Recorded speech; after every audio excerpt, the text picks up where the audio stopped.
Good afternoon, it's Monday, January 11. I'm Giovanni Dennis with the Midday News. A special welcome if you're joining us online at onespotmedia.com.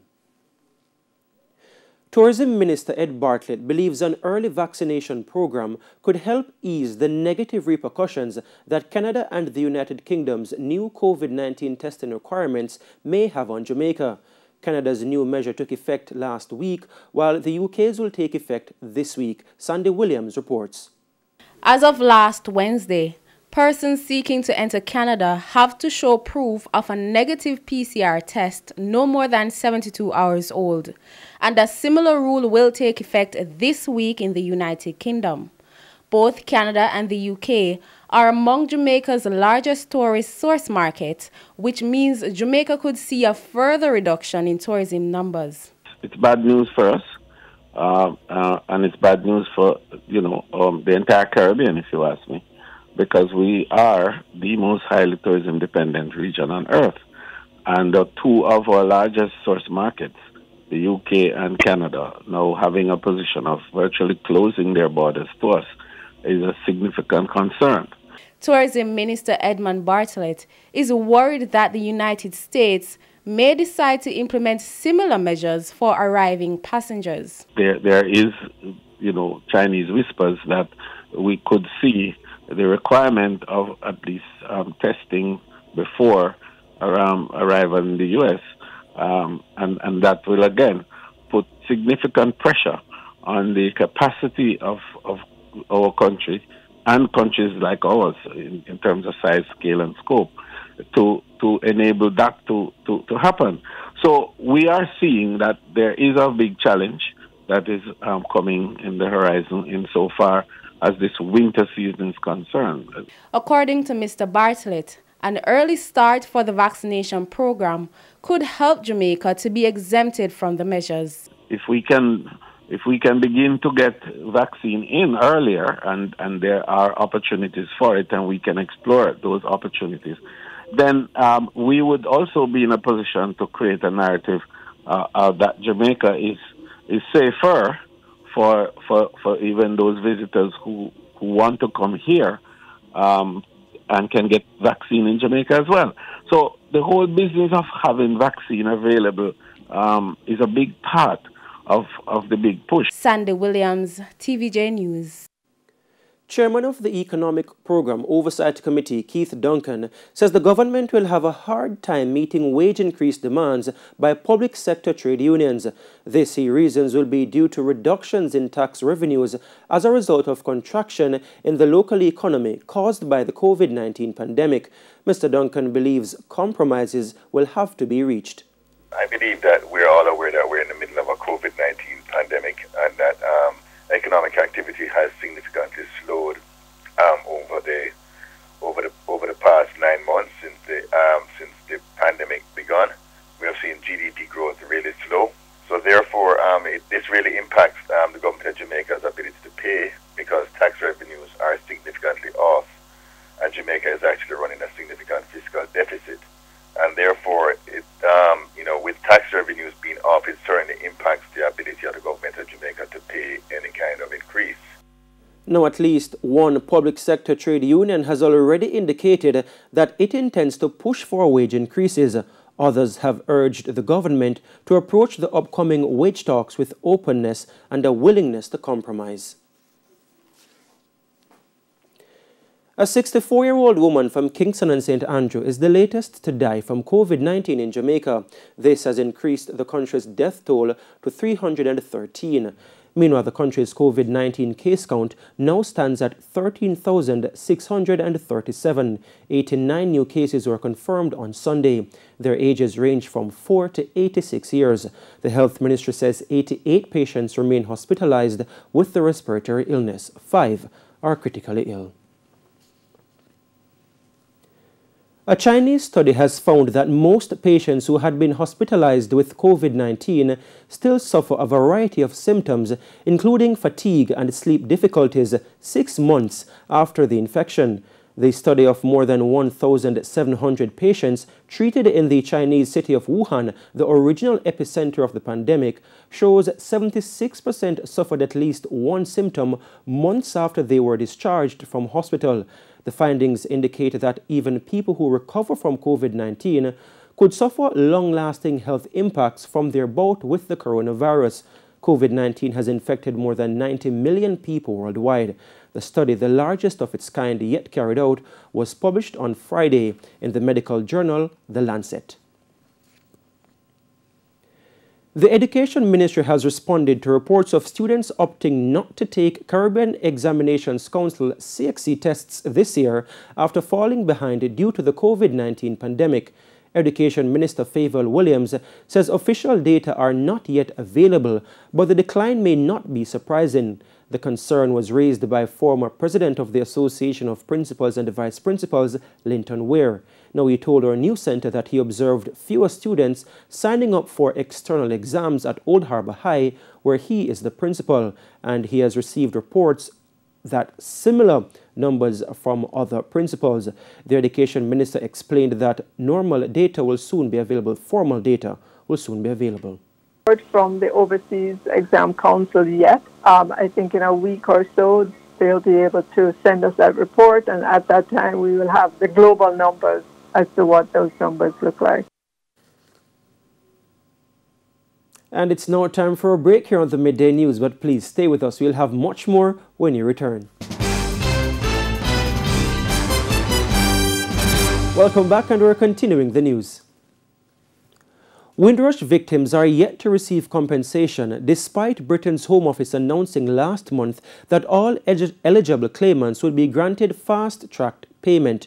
9 people whose lives were hit by the Windrush scandal have died before receiving any compensation for the losses and hardship they suffered. More from Debbie and Wright. On December 14, in what was described as an overhaul of the Windrush Compensation Scheme, UK Home Secretary Priti Patel said £10,000 would be paid out to any claimant as soon as they could demonstrate they had suffered as a result of the scandal. The maximum payment a claimant can receive was also increased from £10,000 to £100,000. However, many claimants to the scheme say Home Office caseworkers have not been able to provide them with any information about when they will receive it, prompting concerns that the changes have not been properly devised, prepared for, or implemented. In a letter to Ms. Patel on January 1, 31 Windrush victims and claimants said they were left with the hollow sense that the announced overhaul was no more than a publicity stunt. The Home Office says advance payments and revised compensation offers have started to be made to claimants, with the first preliminary payment made within 1 week of the changes being announced. But the signatories say they have no confidence in the Home Office and they want the compensation scheme to be immediately stripped from the department and administered by an independent external body. Calls are once again being echoed for an overhaul of the island's drainage system. It comes following severe flooding in some St. James communities over the weekend following heavy rains.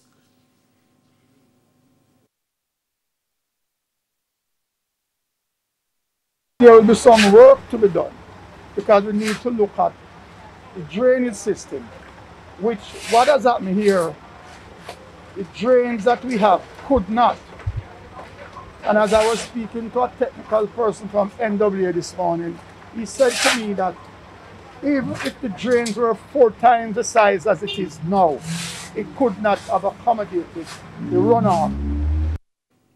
In the meantime, Councillor for the Spring Gardens Division in St. James, Dwight Crawford, is urging contractors to use more climate-resilient construction practices. And homeowners who are doing development need to consider where they're building, because some of the houses clearly were a little bit too close to the gully coast. And of course, you know, when you build in the hillside, you no longer leave room when you pave a road or asphalt and areas where the water would soak away are no catchments, and they send the water down the hill. So what you see happening at Long Hill and Leety Cross Road are as a result of things that happened, you know, in these areas. Mr. Davis says to fix the drainage issues island-wide, extensive inspections will have to be done on gullies and runoffs. Something that we have to look at. I know there's an overall drainage problem for the highland of Jamaica, and in particular for Montego Bay. Because Montego Bay, as it is, you know, we have two major gullies in Montego Bay. And that is just Montego Bay alone. So if we look west, we have Barnet River. If we look further west, we have the gully that comes down Long Hill. If we go down further, we have some gullies that comes out of the hill. So this is an area that a lot of investigation with the technical people have to be done to see how we can manage some of these runoff. A United States businessman living in burnt Savannah, St. Elizabeth, was last night shot dead at his house in the community. Dead is 34-year-old Siobhan Buchanan. Reports are that about 11:20 Sunday night, Mr. Buchanan and friends were at his house. Two men reportedly left to go to the shop when they heard loud explosions. Upon their return, they found Mr. Buchanan suffering from gunshot wounds. I call him 3 times and he no answer me. And I start cry out and call neighbor and they come, people come and call the police and the police come. Why? So I don't see why the reason I should have killed him. I don't see why. I'm very afraid of it.